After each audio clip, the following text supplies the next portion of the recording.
Ever since shows like The Walking Dead sent zombies shambling forth into the annals of pop culture history. The living dead have been everywhere from TV commercials to musicals. But what are the origins of this mystical beast? Where did zombies come from? Let's unearth the facts for you. Gotta keep them tasty brains filled with knowledge. Technically speaking, a zombie is a fictitious undead creature that has come to be via the reanimation of a corpse. They're common antagonists in almost every form of media, from books to film to video games. The term itself derived from Haitian folklore. In Haiti, a zombie is made by reanimating a dead body using various methods, such as powders, poisons, incantations, and magic. The more modern depictions of zombies that we're familiar with today stray from those particular mystical tropes in favor of more science fiction-based methods, such as transmittable diseases, radiation, pathogens, parasites, and even scientific accidents. Since there's no actual way to create a zombie, per se, how they're brought back is up to the teller of the story or belief of an individual. The first known usage of the word zombie was written back in the year 1819 by a Brazilian poet named Robert Southey, who spelled the word Z-O-M-B-I. According to the Oxford English Dictionary, the word's origin is West African and compares it to the Congo word Zambi, meaning God, and Zumbi, meaning fetish. A 1903 Kimbundu to Portuguese dictionary defines the related word zumbi as soul, and later, Kimbundu Portuguese dictionary defines the word as being a spirit that is supposed to wander the earth to torment the living. The concept of zombies have been popularly associated with the voodoo religion, but the creatures are never mentioned in that particular faith's formal practices. No one really knows just how the contemporary zombies that we know today from films came to be called zombies. Director George A. Romero's 1968 film, Night of the Living Dead, is widely cited to be the main source of all current Living Dead products, but the film itself never referenced the undead as zombies. Instead, they were known as ghouls. Here's the kicker though. The word ghoul is actually derived from Arabic folklore, which describes them as demons and not the undead. Even though Romero used the term ghoul in his original Living Dead scripts, he later referred to them in interviews as zombies. The word zombie was first used by Romero in his script for his 1978 sequel to Night of the Living Dead, entitled Dawn of the Dead. According to Romero, it was the film critics that were influential in associating the term zombie to his undead antagonists, especially the French magazine Cahiers du Cinéma.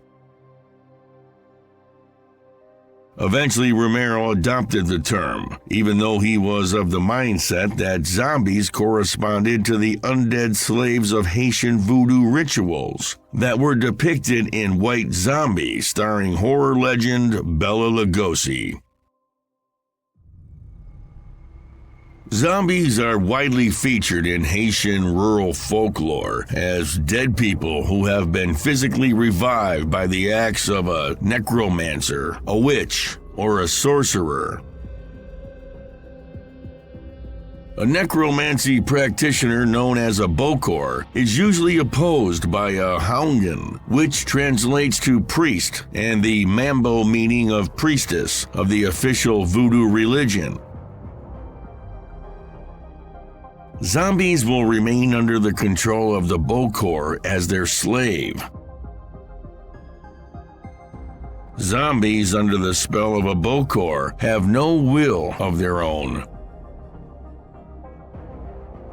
Haitian traditions also include a ghostly type of zombie known as the zombie astral. They are made up of parts of the human soul.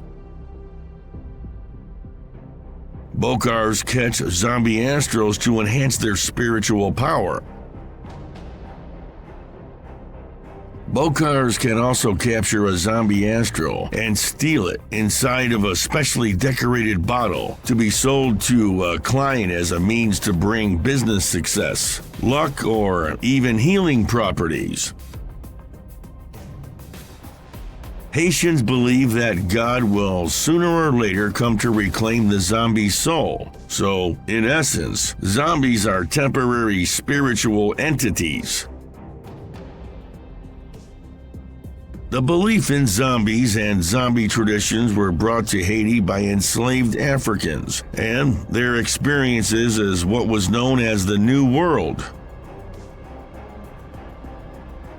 It's commonly believed that the voodoo god Baron Samedi would gather souls from their graves and bring them to a heavenly afterlife in Africa. But if they had offended Samedi in some way, they would be sentenced to live as a zombie slave. It is also believed that zombies could be saved by feeding them salt.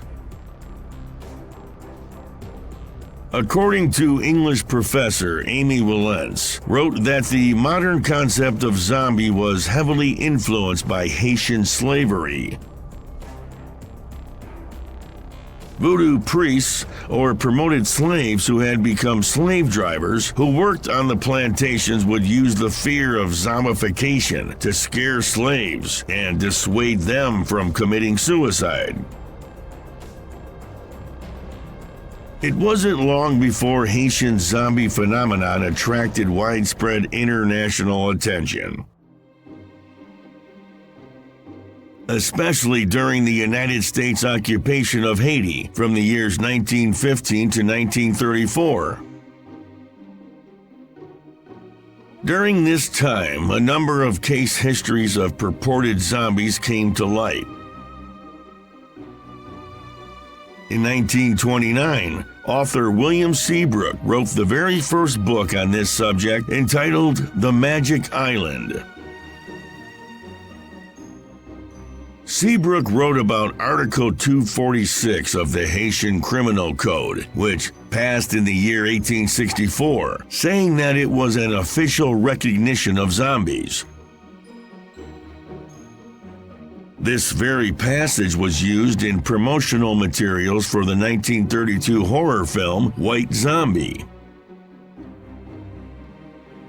The article read, "Also shall be qualified as attempted murder the employment which may be made by any person of substances which, without causing actual death, produce a lethargic coma more or less prolonged, if, after the administering of such substances, the person has been buried, the act shall be considered murder, no matter what result follows."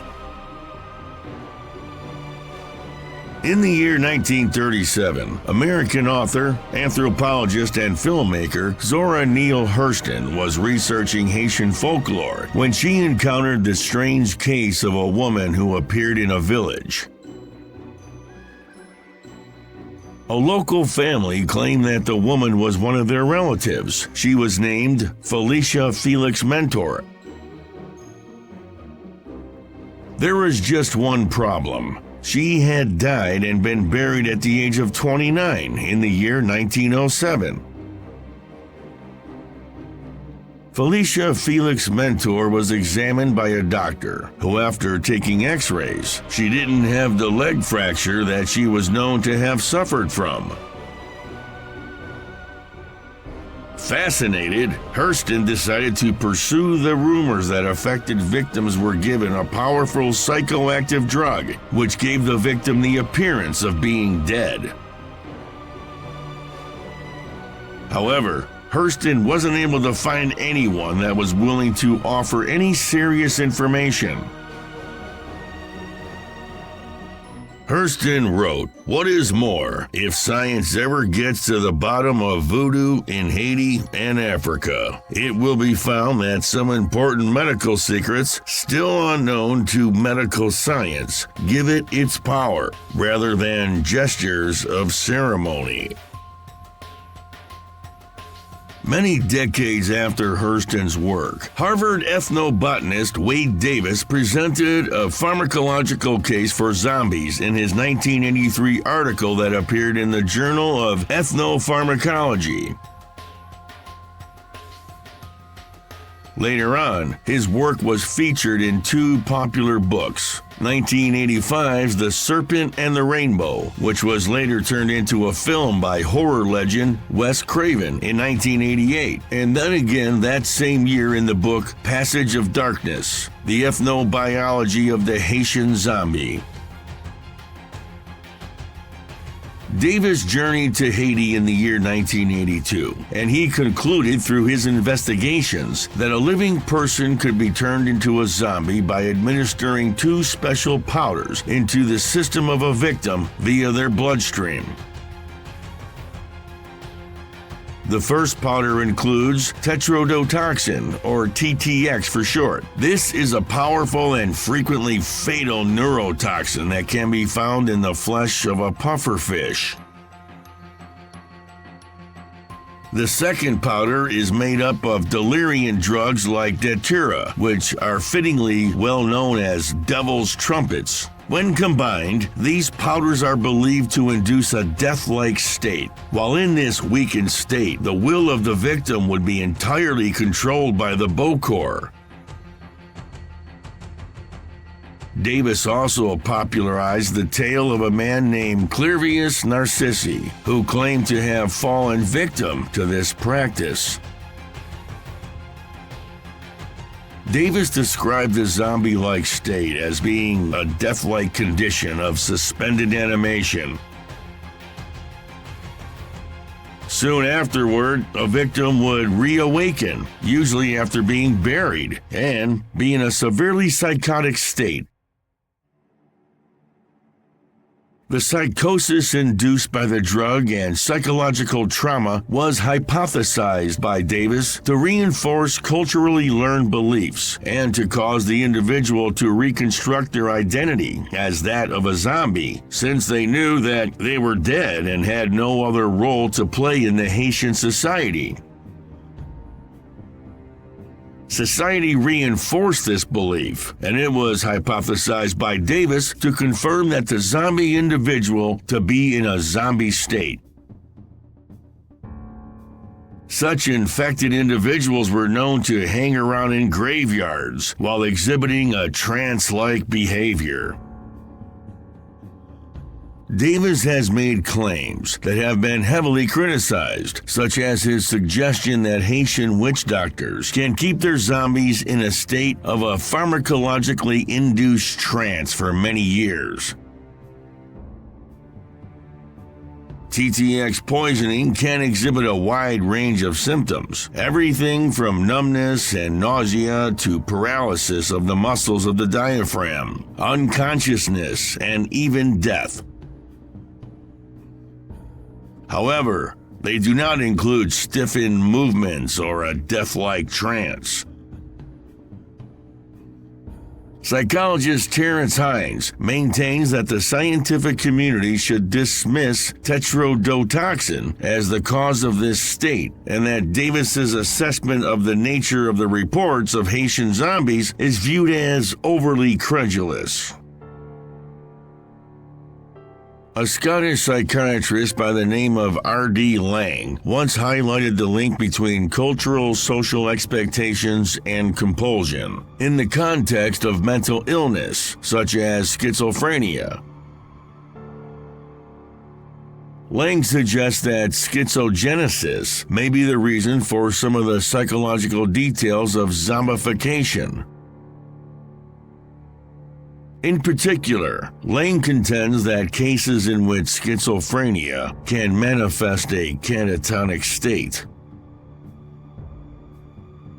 Back in 1997, professor of anthropology and psychiatry Roland Littlewood published a study that supports a more social explanation of the zombie phenomenon in the medical journal known as The Lancet. Littlewood's social explanation sees people who are identified as zombies as a culture-bound syndrome. The particular cultural form he emphasizes is the adoption practiced in Haiti, which brings together the mentally ill and the homeless, with grieving families over the loss of a loved one. These families see them as their returned, lost family, as Littlewood summarized his findings during an article in Times Higher Education as follows.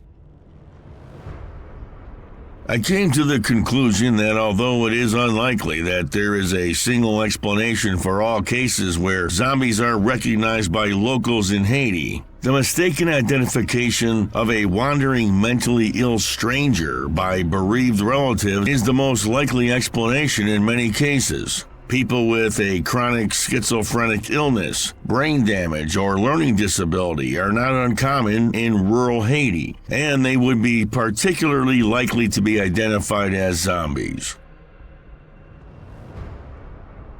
Even though the famed book, Frankenstein, by Mary Shelley, isn't exactly a zombie novel, it is home to many of the 20th century ideas about zombies, especially that the resurrection of the dead is more of a scientific process than its mystical one. It also shows that the reanimated dead still rot and are far more violent than their living selves.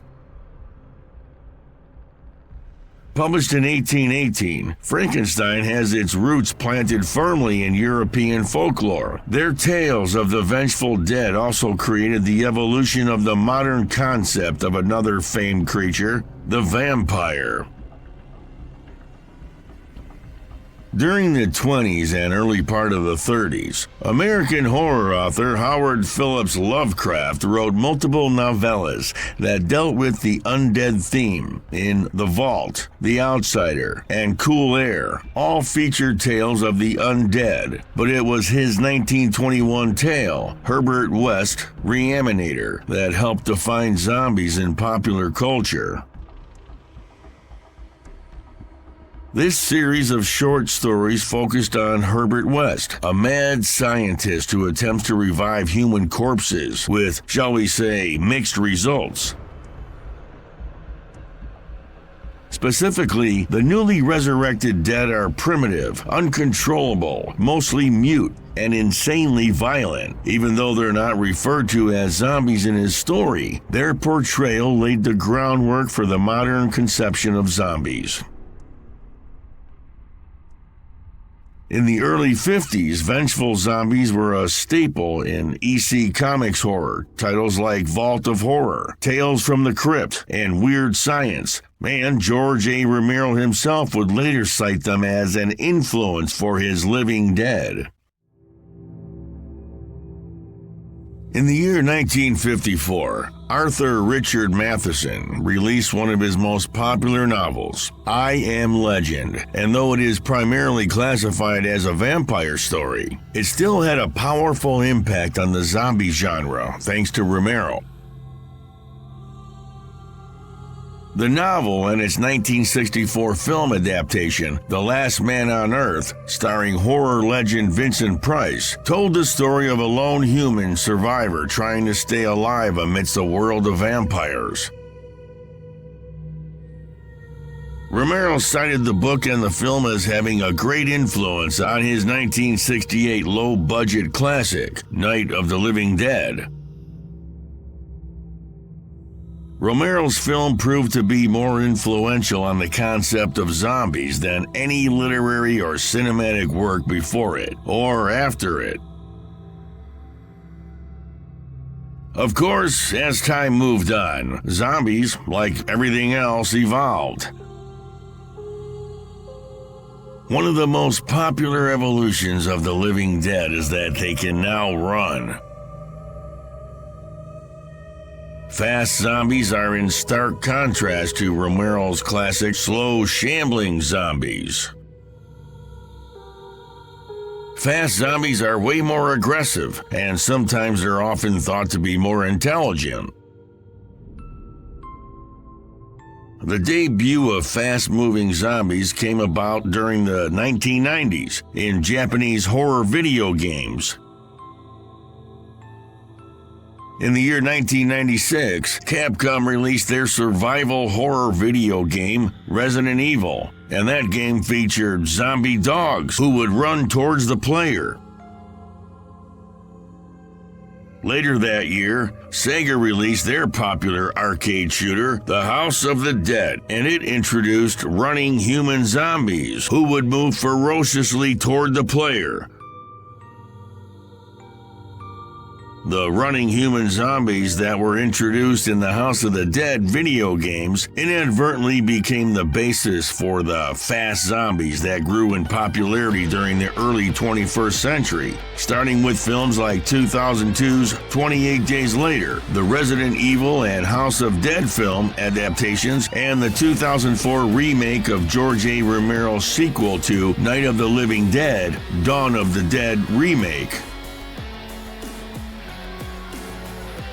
Zombies have been staple antagonists in movies since the 30s, beginning in 1932, with director Victor Halperin's White Zombie, starting one of the first horror icons ever, Bela Lugosi. Today, zombie films are released with increasingly regularity, with at least 55 films that were released in the year 2014 alone. Zombies aren't just for horror stories either. Voodoo-related zombie themes have also popped up in adventure and espionage-themed properties. One example is the original 1964 Johnny Quest series and James Bond movie and novel Live and Let Die.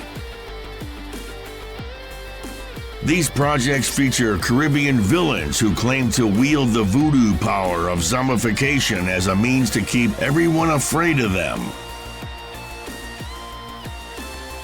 Make no mistake though, the modern conception of the zombie owes itself almost entirely to George A. Romero's 1968 masterpiece, Night of the Living Dead.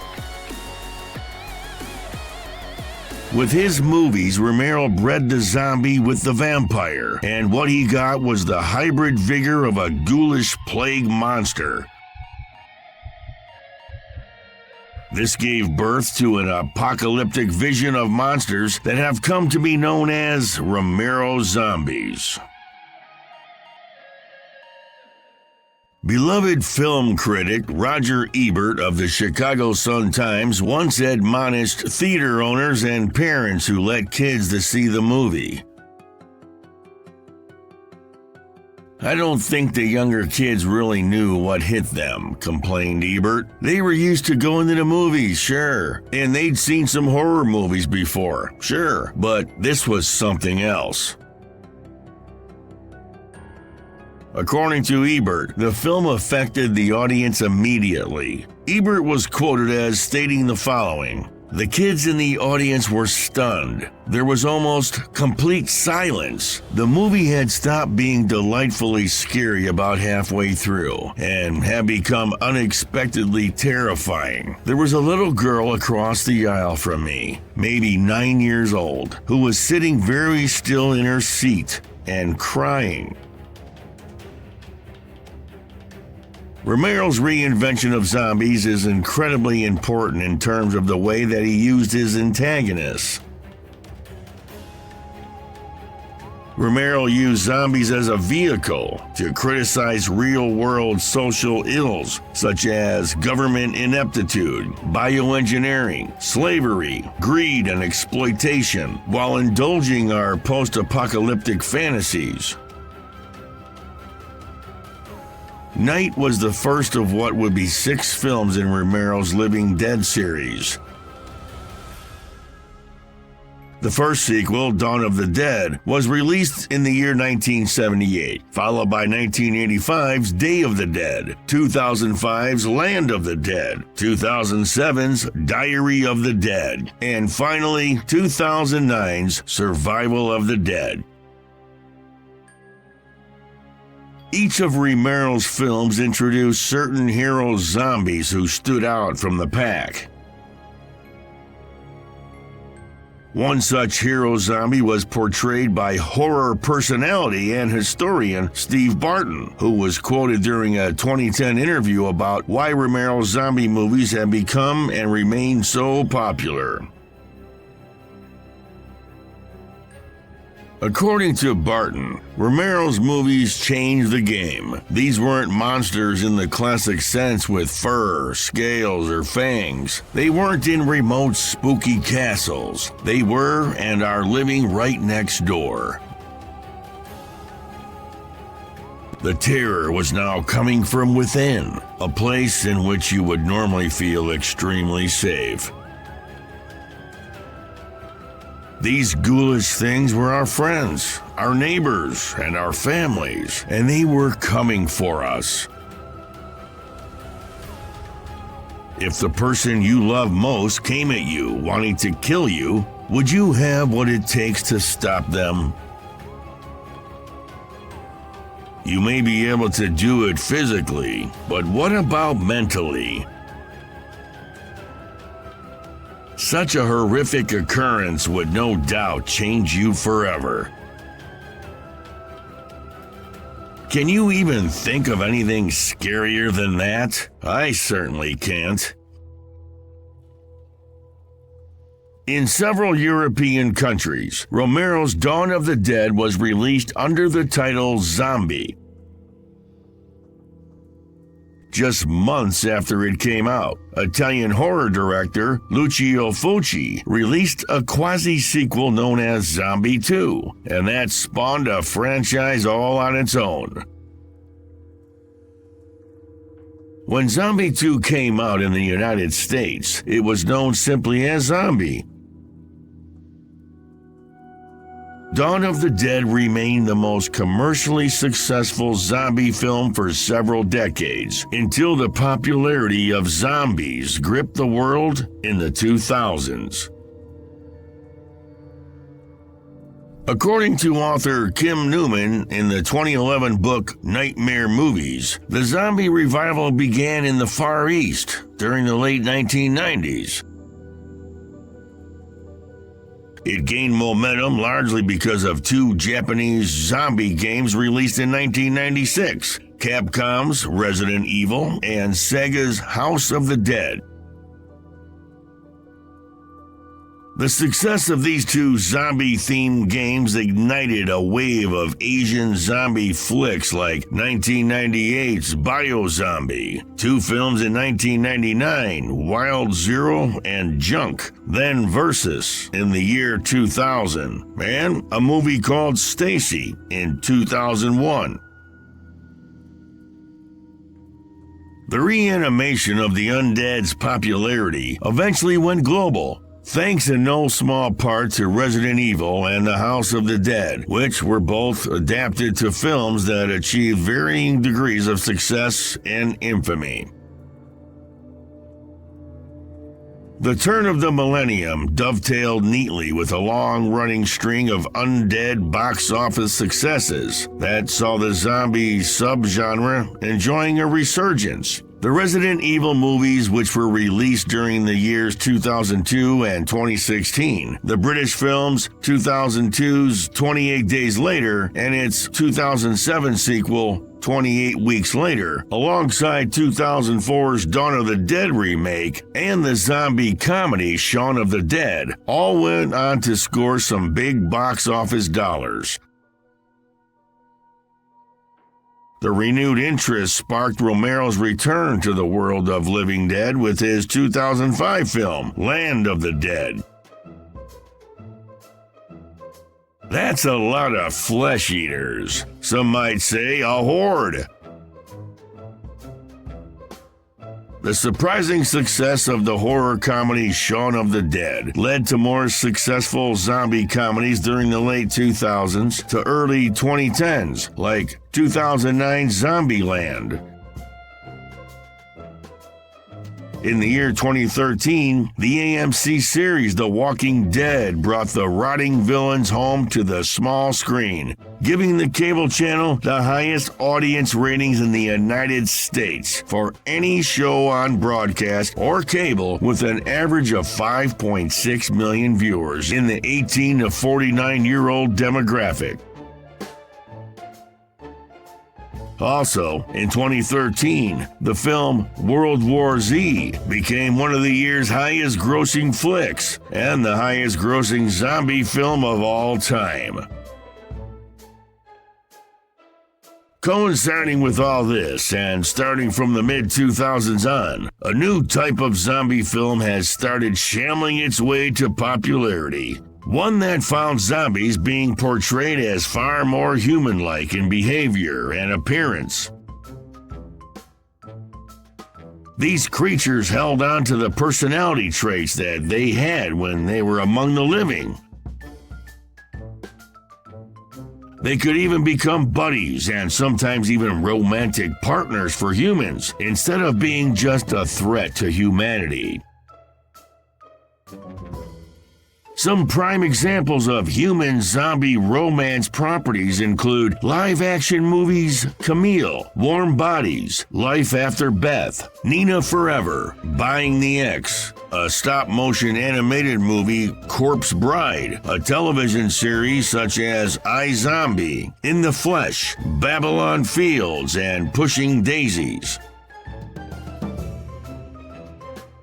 According to zombie scholar Scott Rogers, what we are seeing in Pushing Daisies, Warm Bodies, and iZombie is in many ways the same transformation of the zombies that we have witnessed with vampires since the 1931 movie Dracula, where Dracula was represented as essentially human, a significant departure from the monstrous representation in the 1922 film Nosferatu. Rogers also mentions that the accompanying visual transformation of the living dead has changed as well. More traditional zombies are disfigured and decomposing, and the romantic zombies show either little or no such traits. During the late 2010s, zombie films started down the declining road of popularity. In their place came a new breed of horror flicks, known for having elevated horror that include 2015's The Witch, 2016's Get Out, and 2018's A Quiet Place, and Hereditary. An exception to this decline was the 2017 low-budget Japanese zombie comedy, One Cut of the Dead, which went on to become a sleeper hit in Japan. The movie eventually went on to make box office history by earning over 1,000 times its budget.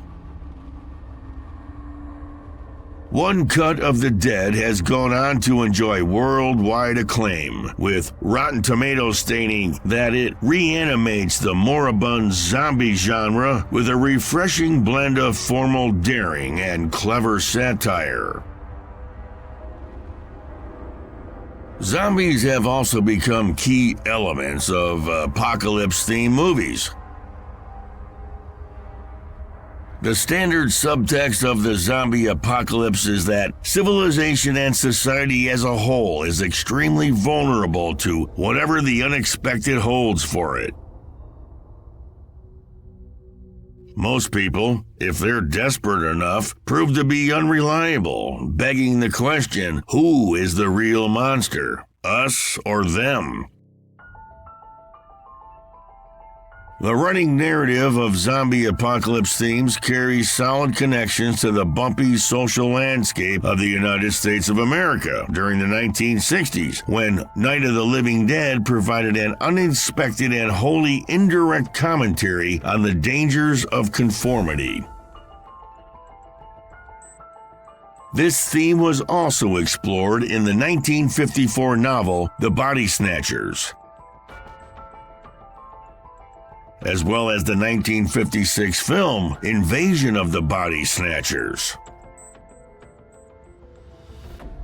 A great deal of people believe that zombies give people the freedom to deal with their own anxieties regarding the end of the world. One film scholar suggested that more than any other monster, zombies are fully and literally apocalyptic. They signal the end of the world as we have known it. The star and co-writer of the 2004 smash hit zombie flick Shaun of the Dead, Simon Pegg, said that zombies were the most potent metaphorical monster. Pegg suggests that if vampires are representative of sex, then zombies are very much representative of death. Slow and steady in their approach, weak, clumsy, often absurd, the zombie relentlessly closes in, unstoppable, intractable. He expressed his dislike for depictions of fast zombies and argued that zombies should be slow-moving and inept, just as a healthy diet and exercise can delay death. Zombies are easy to avoid, but not forever. He also argued that this was essential to making them oddly sympathetic, to create tragic anti-heroes to be pitied, empathized with, even rooted for.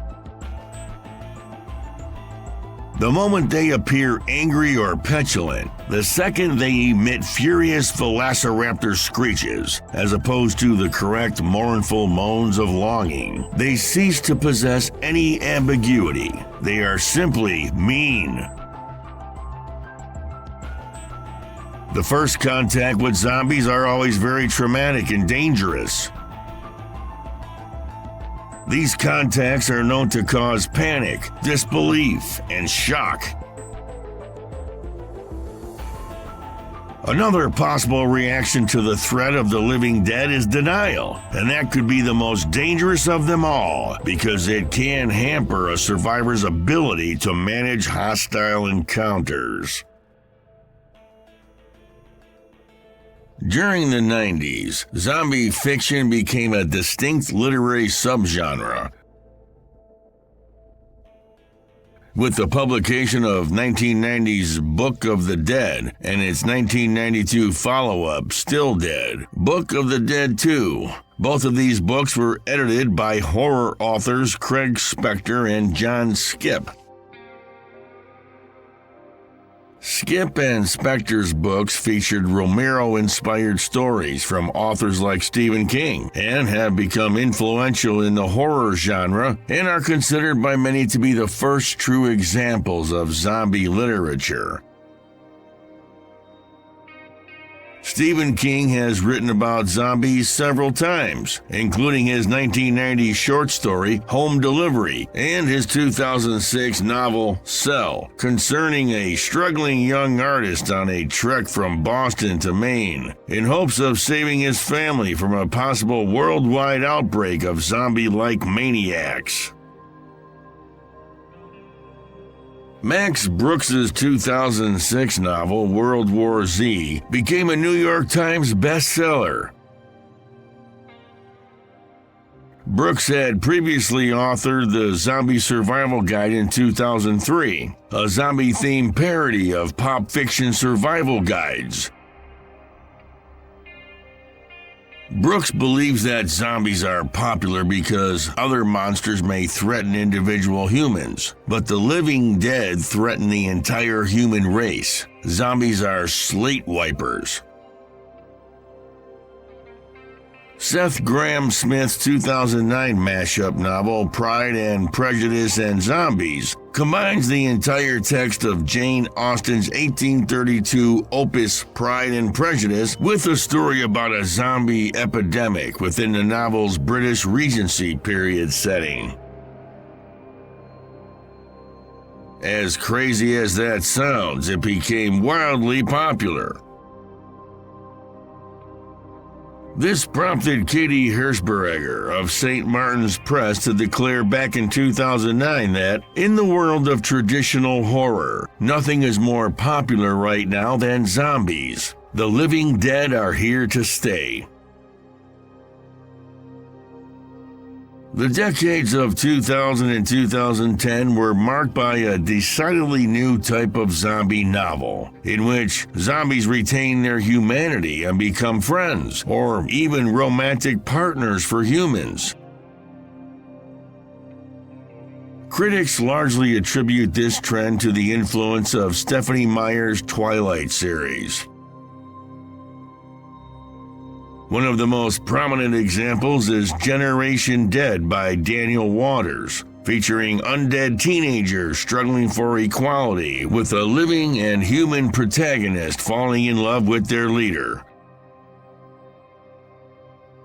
Other novels of this period involving human-zombie romantic relationships include Bone Song by John Meany, American Gods by Neil Gaiman, Midnight Tides by Stephen Erickson, and Amy Plum's Die For Me series. Much earlier examples dating back to the 1980s are Dragon on a Pedestal by Piers Anthony and Conan the Defiant by Steve Perry.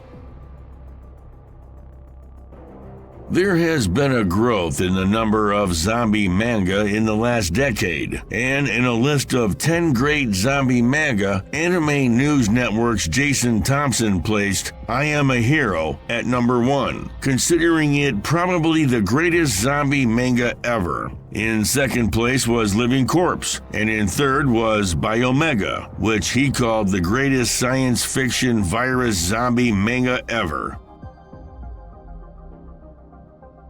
During the late 2000s and early 2010s, there were several manga and anime series that humanized zombies by presenting them as protagonists or love interests, such as Sankaria, Undying Love, and Is This a Zombie?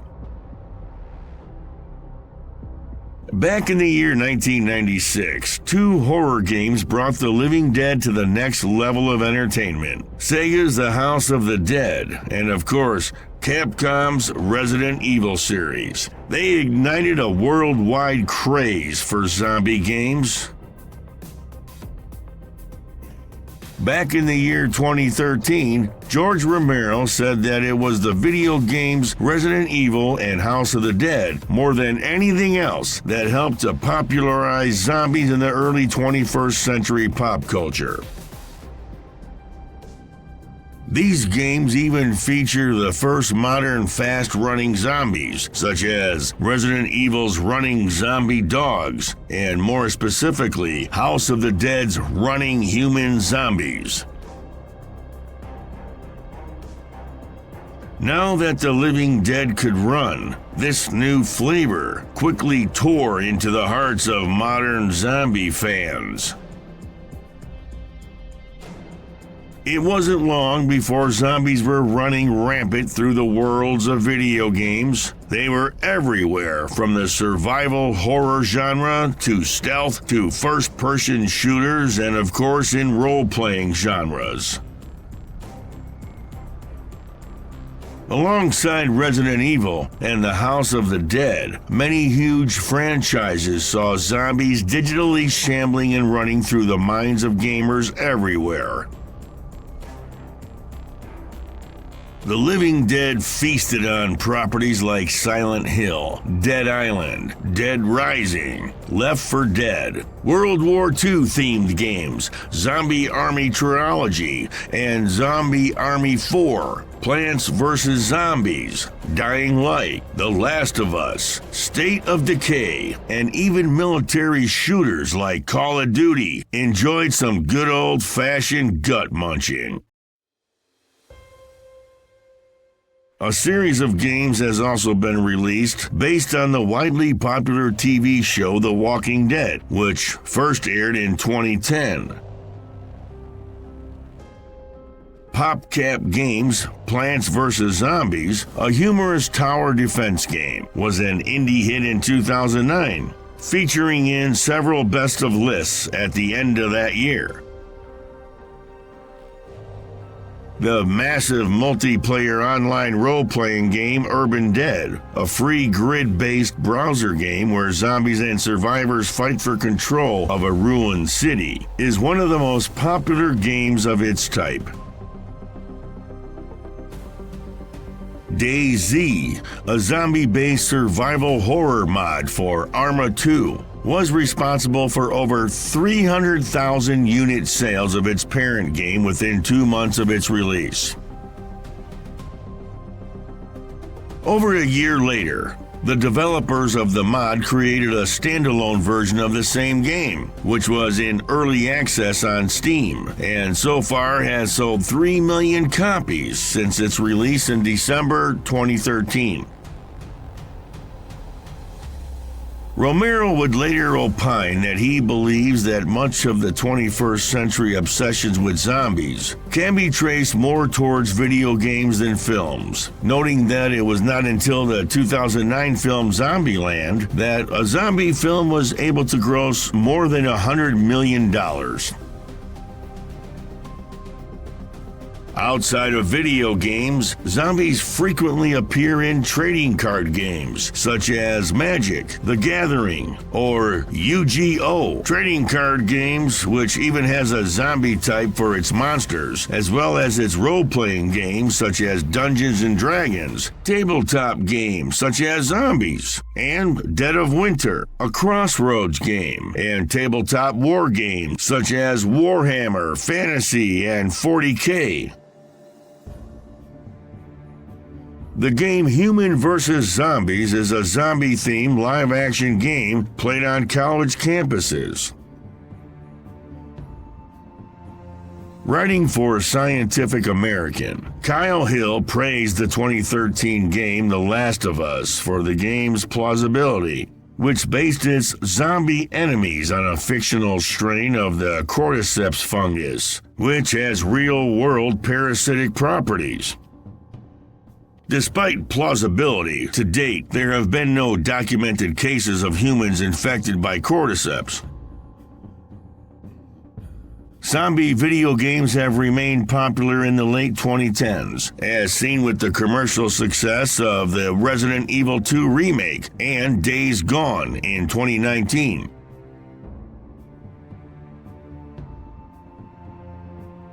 This enduring popularity may be attributed in part to the fact that zombie enemies are not expected to exhibit significant levels of intelligence, making them relatively straightforward to the program. However, less pragmatic advantages, such as those related to storytelling and representation, are increasingly important. On May 18, 2011, the United States Centers for Disease Control and Prevention, known as the CDC for short, published a graphic novel Preparedness 101, Zombie Apocalypse providing tips to survive a zombie invasion as a fun new way of teaching the importance of emergency preparedness. The CDC goes on to summarize cultural references to a zombie apocalypse. It uses these to underscore the value of stockpiling water, food, medical supplies, and other necessities in preparation for any and all potential disasters, be they hurricanes, earthquakes, tornadoes, floods, or hordes of zombies. On October 17, 2011, the Weather Channel in the United States published an article, How to Weather the Zombie Apocalypse, which included a fictional interview with the Director of Research at the CDD, the Center for Disease Development. Questions answered included, how does the temperature affect zombies' abilities? Do they run faster in warmer temperatures? Do they freeze if it gets too cold? In 2011, the U.S. government drafted Con Plan 8888-11, a training exercise detailing a strategy to defend against a zombie attack. Michael Jackson's 1983 music video Thriller, in which he dances with a troop of zombies, has been preserved as a cultural treasure by the Library of Congress National Film Registry. Many pop culture media have paid tribute to this video, such as the gathering of 14,000 university students dressed as zombies in Mexico City, and 1,500 prisoners in orange jumpsuits recreating the zombie dance in a viral video. The Brooklyn hip-hop trio Flatbush Zombies incorporate many tropes from zombie fiction and play on the theme of zombie apocalypse in their music. They portray themselves as living dead, describing their use of psychedelics such as LSD and psilocybin mushrooms as having caused them to experience ego death and rebirth. The zombie also appears as a metaphor in protest songs, symbolizing mindless adherence to authority, particularly in law enforcement and the armed forces. Well-known examples include Fela Kuti's 1976 album Zombie and the Cranberries' 1994 single Zombie. Organized zombie walks have been staged, either as performance art or as part of protests that parody political extremism or apathy. A variation of the zombie walk is the zombie run. Here, participants do a 5K run wearing a belt with several flag lives. If the chasing zombies capture all the flags, the runner becomes infected. If he or she reaches the finish line, which may involve wide detours ahead of the zombies, then the participant is a survivor. In either case, an appropriate participation medal is awarded. Researchers have used theoretical zombie infections to test epidemiology modeling. One study found that all humans end up turned or dead. This is because the main epidemiological risk of zombies, besides the difficulties of neutralizing them, is that their population just keeps increasing. Generations of humans merely surviving still have a tendency to feed zombie populations, resulting in gross outnumbering. The researchers explain that their methods of modeling may be applicable to the spread of political views or diseases with dormant infection. Adam Shodero of the Sandra Day O'Connor College of Law at Arizona State University investigated the estate and income tax implications of a zombie apocalypse under United States federal and state tax codes. Neuroscientists Bradley Wojtek and Timothy Versteinen have built a side career in extrapolating how ideas in neuroscience would theoretically apply to zombie brains. Their work has been featured in Forbes, New York Magazine, and other publications. One thing's for certain, there will be no cure for the zombie epidemic.